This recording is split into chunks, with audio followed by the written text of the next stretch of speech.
On Christmas, my parents gifted my cousin a new car and gave me a plastic bracelet from the dollar store. My aunt winked and said, "Some people just aren't worth investing in." I nodded politely.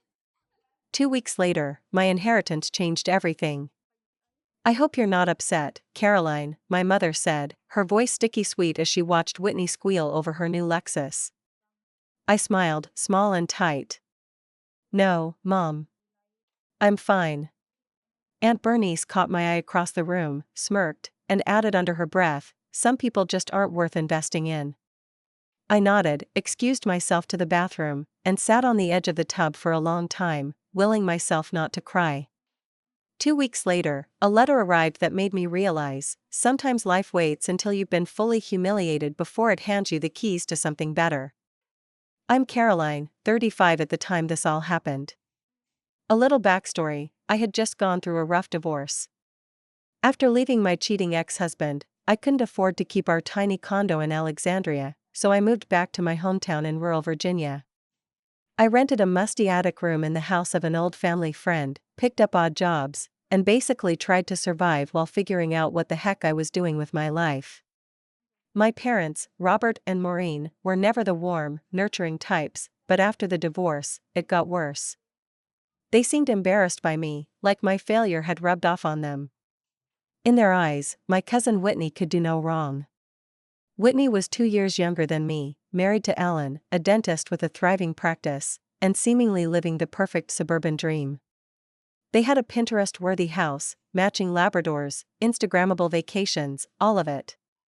Meanwhile, I drove a rusted-out 2006 Corolla with a cracked windshield and held down 3 part-time jobs just to scrape by. Every year, Christmas Eve was spent at Aunt Bernice's house, a massive old colonial outside of Richmond, filled with antique furniture she bragged about but never let anyone actually touch. It was a tradition I had grown to dread.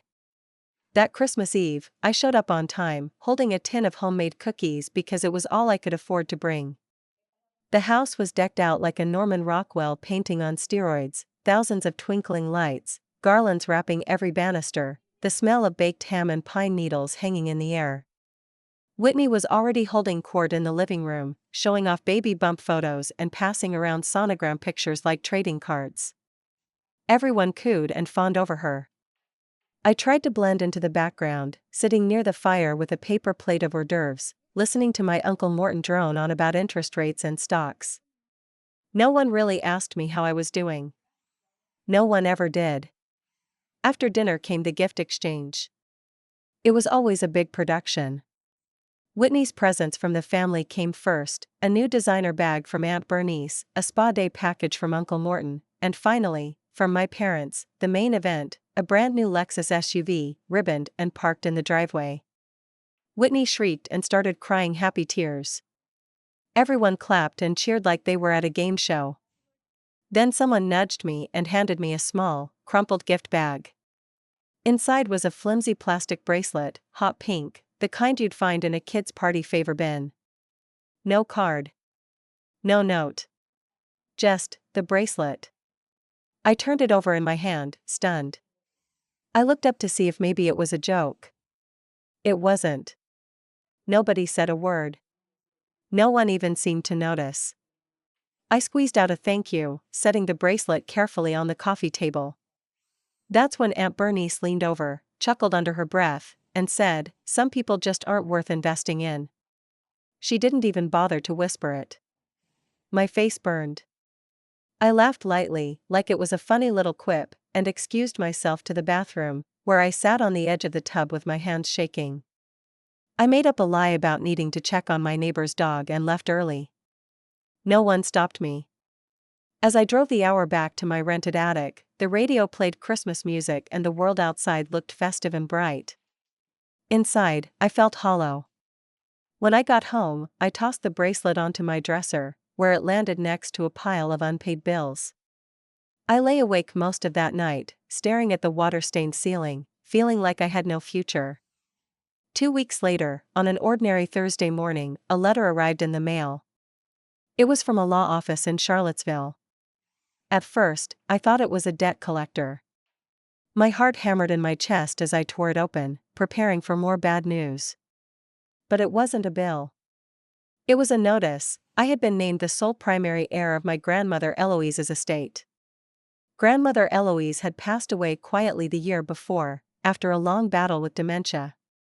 During those hard years, I had been the only one visiting her regularly at the nursing home, bringing her favorite lemon candies, reading to her, helping her fix her thinning hair before visitors came.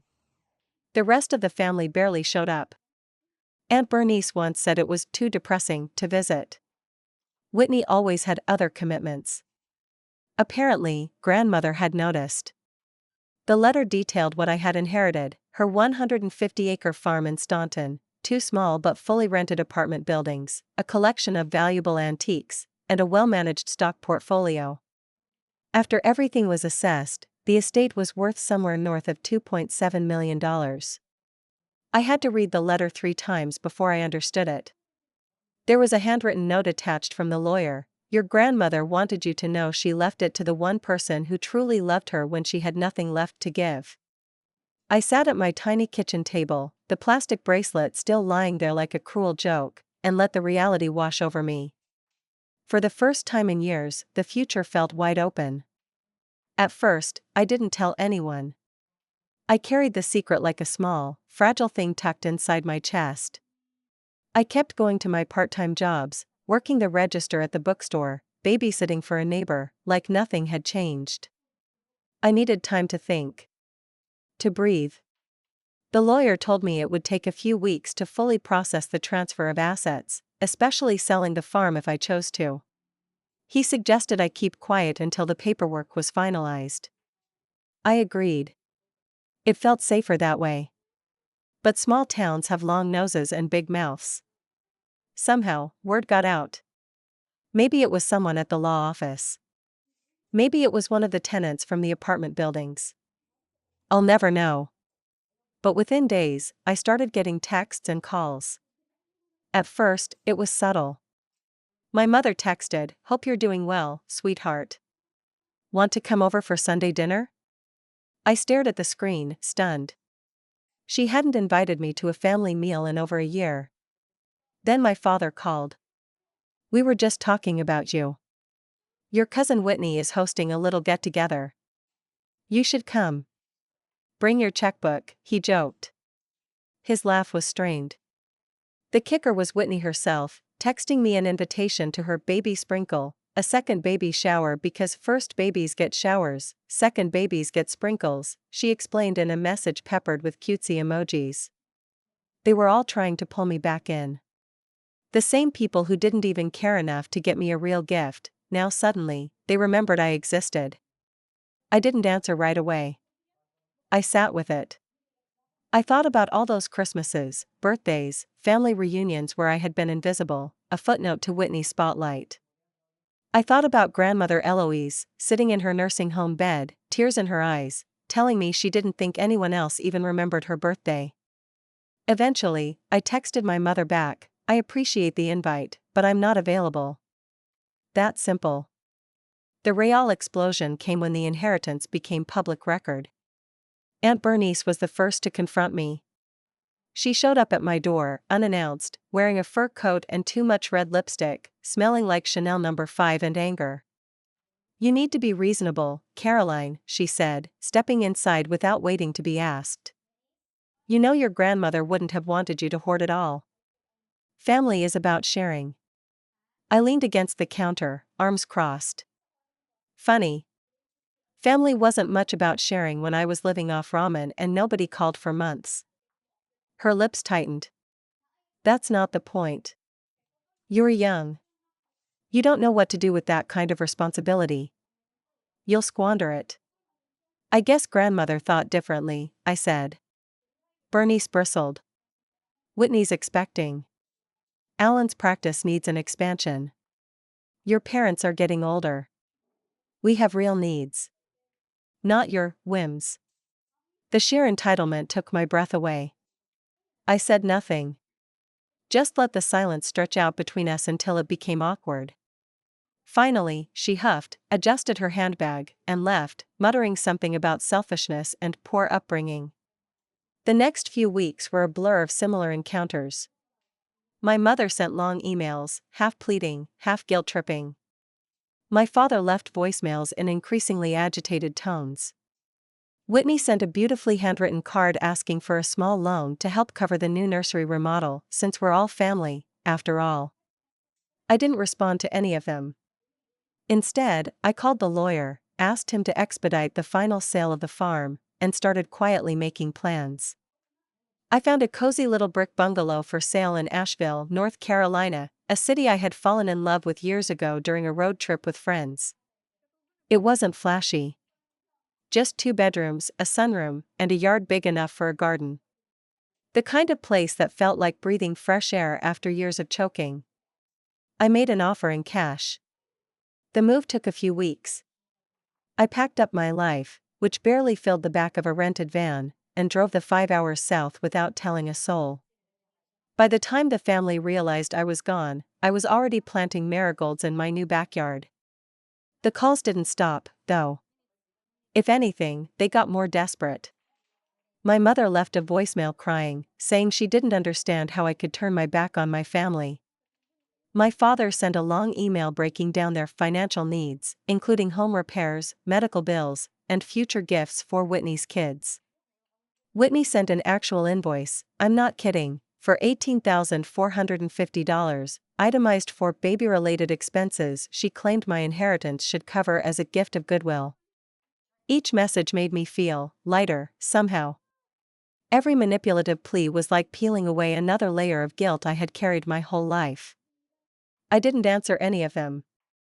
Instead, I found a part-time job at a local art supply store, started taking painting classes at the community center, and made friends who didn't care about my bank account or my family baggage.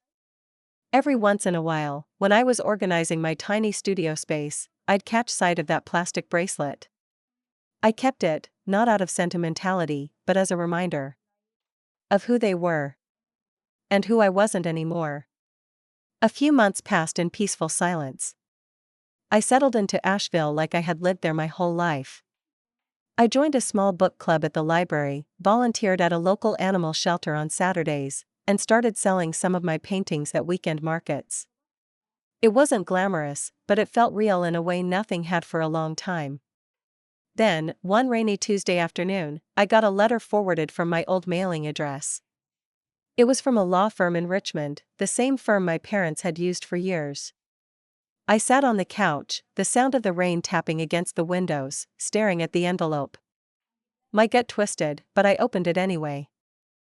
Inside was a formal letter stating that my parents and Aunt Bernice through her estate, as she had since passed away, were requesting mediation regarding the distribution of grandmother Eloise's assets, claiming undue influence and emotional manipulation on my part.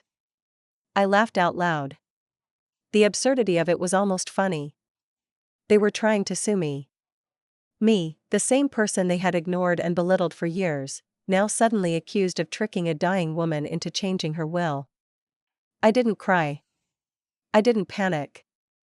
Instead, I picked up the phone and called the lawyer who had handled my grandmother's estate, a sharp, no-nonsense woman named Sylvia Marshall. She wasn't surprised. This happens more often than you'd think, she said. People don't fight over love or memories. They fight over money. Sylvia was calm and confident. The will had been updated well before grandmother's mental decline had officially set in. It had been signed with witnesses, notarized, and properly filed. Everything was airtight. You have nothing to worry about, she said. But if you want, I can file a countersuit for harassment. The thought was tempting. God, was it tempting? But after a long pause, I shook my head. No, I said. I just want them to leave me alone. Sylvia agreed to send a formal cease and desist letter. The next few weeks were quiet. The family must have realized they had no case, or maybe they finally understood that there was nothing left for them to take. I still got the occasional pathetic text. My mother sent one about how Whitney was struggling emotionally and could really use a nice vacation, hint, hint. Whitney herself sent a message around the holidays with a photo of her kids in matching Christmas pajamas, complete with a caption, "Sad they'll never know their amazing cousin." Each time, I deleted them without answering. The truth was, I felt freer than I ever had. For the first time in my adult life, I wasn't chasing anyone's approval. I wasn't trying to earn my place at the table. I had built my own table, in my own little house, with chipped mugs and mismatched chairs and friends who showed up for potluck dinners even when the food was bad. One evening, I sat on my back porch, wrapped in a heavy blanket, sipping tea while the last of the sun disappeared behind the Blue Ridge Mountains. My dog, a scrappy rescue mutt I named Penny, lay at my feet. I thought about how different my life looked now.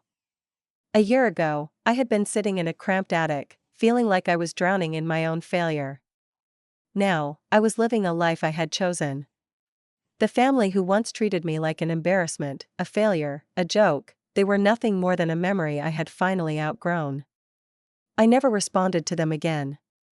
Not to the texts, not to the emails, not even when they sent a Christmas card wishing me health and prosperity, a clear fishing expedition. Some bridges aren't meant to be burned. They're meant to crumble quietly, from lack of use. It was a warm spring morning when it happened. I had just finished planting some herbs in the backyard garden when my phone buzzed. An unknown number. I almost let it go to voicemail. But something told me to pick it up. Caroline, a too familiar voice said. Whitney. I paused, wiping the dirt off my hands onto my jeans. Yeah. It's me. Oh good, she said, like we were old friends. Listen, I just happened to be in Asheville for the weekend. Alan's got a dental conference, super boring stuff, and I thought, why not see my favorite cousin? Her voice was syrupy, fake cheerful. It made my skin crawl. I'm actually pretty busy, I said. She laughed lightly, ignoring the dismissal. Come on. Just coffee. 15 minutes. I'm downtown at that little cafe on Lexington Avenue, you know the one. She was already assuming I'd come. I stared at the dirt under my fingernails, thinking about how easy it would be to say no, to block her number forever. But something inside me, not anger, not bitterness, just a deep, solid sense of finality, said, no. I'm going to hear her out. I'm going to end this properly. I'll be there in 30, I said. I didn't bother changing clothes. I showed up in my garden jeans and a plain t-shirt, hair pulled back in a messy braid. Whitney, of course, was already seated on the patio, wearing oversized sunglasses and sipping an expensive-looking latte. She stood up when she saw me, arms outstretched like we were still 6 years old playing dress-up in Grandma Eloise's attic. I didn't hug her. I sat down and waited. She fumbled for a second, then launched into a stream of small talk, how cute Asheville was, how stressed she was planning the kids' birthday parties, how Ellen's conference was so boring. I nodded politely, letting her run herself dry. Finally, when she realized I wasn't going to fill in the silence, she leaned in conspiratorially. So. I heard you're doing really well, she said, forcing a smile. I shrugged. I'm happy. That's all that matters. Whitney's lips tightened for a moment before she smoothed them back into a smile. Listen, she said, dropping her voice. I get it. You were mad. Christmas was not our best moment. But we're family. We should be looking out for each other. I said nothing. She kept going. Alan and I have been talking about opening a second dental office.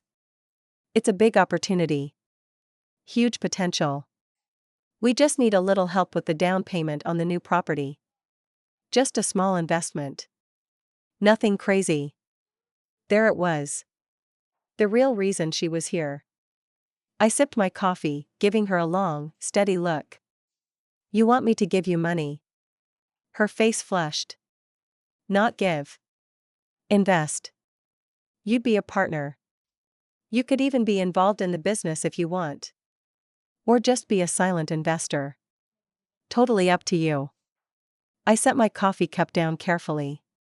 Whitney, I said, keeping my voice calm, you and your parents, and mine, made it very clear years ago what you thought of me. I was a disappointment. A burden. Someone not worth investing in. Her face went still. She opened her mouth, but I held up a hand. And you know what? You were right. I wasn't worth investing in, for you. But I was for someone who mattered. Grandma Eloise saw it. I didn't need any of you then, and I sure as heck don't need you now. The fake smile crumbled. Caroline, please, she said. This isn't fair. You can't just cut us off. I stood up, sliding my chair back with a deliberate scrape. I'm not cutting you off. I'm just living my life without you in it. I pulled a 20 from my pocket, dropped it on the table to cover my coffee, and looked her straight in the eye. You're right about one thing, though, I said, smiling slightly. Some people just aren't worth investing in. And then I turned and walked away. I didn't look back. I didn't need to. The next few weeks were blissfully silent. No more texts. No more calls. It was like a wound finally scabbed over for good. I focused on my painting, my garden, my new friends. I donated quietly to the local shelter, funded some scholarships at the community art school anonymously, and even set up a small emergency fund for women leaving abusive marriages, a tribute, in a way, to the woman I used to be. I never needed revenge in the screaming, dramatic sense. I didn't need to humiliate them or destroy them. It's been almost 3 years since that coffee shop meeting with Whitney. Sometimes, when I'm pulling weeds in my little backyard garden or hanging a new painting on my wall, I think about the life I left behind. Not often, and not with regret, more like glancing at an old scar and feeling surprised that it doesn't hurt anymore. The family never reached out again after that day. No sudden apologies. No final desperate pleas. Just silence. And I was more than fine with it. Whitney eventually opened that second dental office without my money. Word got around that it struggled. She and Alan split up about a year later, something about financial pressure, or maybe just the cracks finally widening beyond repair. I heard through a mutual acquaintance that Whitney moved back in with her mother, trying to regroup. As for my parents, they downsized quietly. Sold their house, moved into a cramped condo. I don't know much beyond that. I don't ask. I built a life here in Asheville that feels like it belongs to me and nobody else. My art sells steadily now. Small pieces mostly, landscapes, abstracts, little portraits. Nothing fancy, but enough that I finally introduced myself one day, half-jokingly, as an artist and didn't feel like a fraud. I made real friends. People who invite me to backyard barbecues just because they enjoy my company, not because of what I can offer them. People who remember my birthday without needing a Facebook reminder. Penny, my mutt, is getting older now, a little grayer around the muzzle, a little slower on our walks, but she's still my constant companion, curled up at my feet while I paint or scribble ideas in a notebook. Most days, my life is quiet. Soft. Exactly what I needed. I kept one thing from my old life, though. That cheap plastic bracelet. It sits in a small shadow box in my studio, next to a photograph of Grandma Eloise smiling in her garden, wide-brimmed hat crooked on her head, dirt under her fingernails, proud of the tomatoes she grew. The bracelet isn't a trophy, and it isn't a grudge. It's a reminder that sometimes the smallest, cheapest things carry the biggest lessons. That some investments aren't about money. They're about faith. And that sometimes, the best revenge isn't loud or cruel. It's living a life so good, so peaceful, that you forget you ever needed revenge at all.